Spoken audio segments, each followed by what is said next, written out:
ठीक है, हिमांशु कुमार जी बताइए।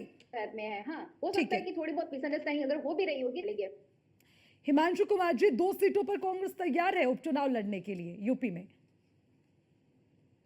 देखिए, आला कमान का जो भी होगा उनमें सम्मान्य होगा।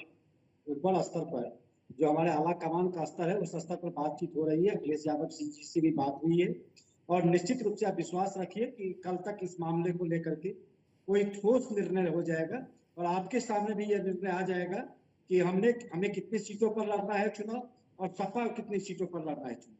जब हम बैठ कर बाकी क्या बच डिबेट कर गया? रहे जो आप डिमांड कर रहे थे उसमें आधे से ज्यादा सीटों पर तो प्रत्याशी उतार दिए। फूलपुर सीट पर पेंच फंस रहा था, उसमें आज नॉमिनेशन हो गया। अब क्या रह गया आपके पाले में? वही तो मैं पूछ रही हूँ कि 2 सीटें बचती हैं, उस पर संतुष्ट हो जाएंगे आप? यही तो मैं सवाल कर रही हूँ आपसे। अर्चना जी, लोकसभा चुनाव को याद कीजिए, कई सीटों पर प्रत्याशी बदले गए। अभी विधानसभा का जो चुनाव हो रहा है इस पर बातें चल रही है। हो सकता है कि जब हमारी बात हो जाए तो प्रत्याशी बदल दिए जाए, ये कोई बड़ी बात नहीं होगी। और जब हम अब बैठ करके आपके चैनल पर डिबेट कर रहे हैं, अभी हमारा महाविकास अघाड़ी जो है महाराष्ट्र में, उसमें सीटों को लेकर के फैसला हो गया है और समाजवादी पार्टी को भी जगह दे दिया गया। ऐसी बात नहीं कि समाजवादी पार्टी को बाहर रखा गया।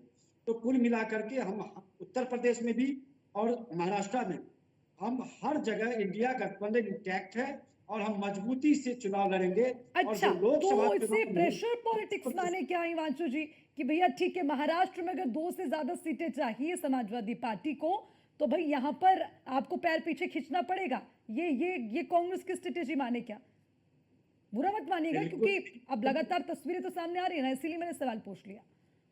कोई प्रेशर पॉलिटिक्स नहीं है अर्चना जी। सच्चाई ये है कि जिन सीटों पर इंडिया गठबंधन के जो उम्मीदवार जिताऊ है, जो उम्मीदवार चुनाव जीत सकता है उसे हम उम्मीदवार बनाएंगे।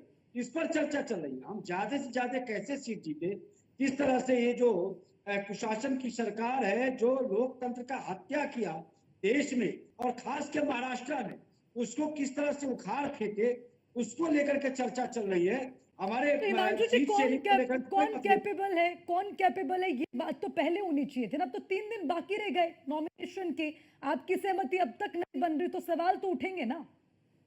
महाराष्ट्र में अभी फैसला हो गया है, जब हम अभी बैठकर चर्चा कर रहे हैं आपके टीवी चैनल, और हमें विश्वास की आज रात से कितनी सीटें दे रहे हैं सपा को महाराष्ट्र में?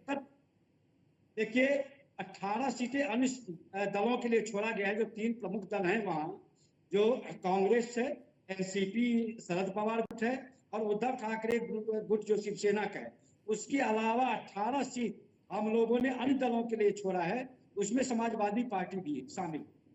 तो सपा तो 10 की डिमांड कर रही है ना, 10 दे पाएंगे क्या? बाकी गुटों को कैसे मनाएंगे फिर? खैर, संजय द्विवेदी जी से पूछ लेते हैं। ठीक है, आधे घंटे में ही वो आ जाएगा आपके सामने कि अपडेट लेते रहिएगा। मेरा शो 1 घंटे का है, मैं उम्मीद करूंगी कि सबसे पहले आप हमें जानकारी दे तो मैं ही ब्रेक फायर कर लूंगी।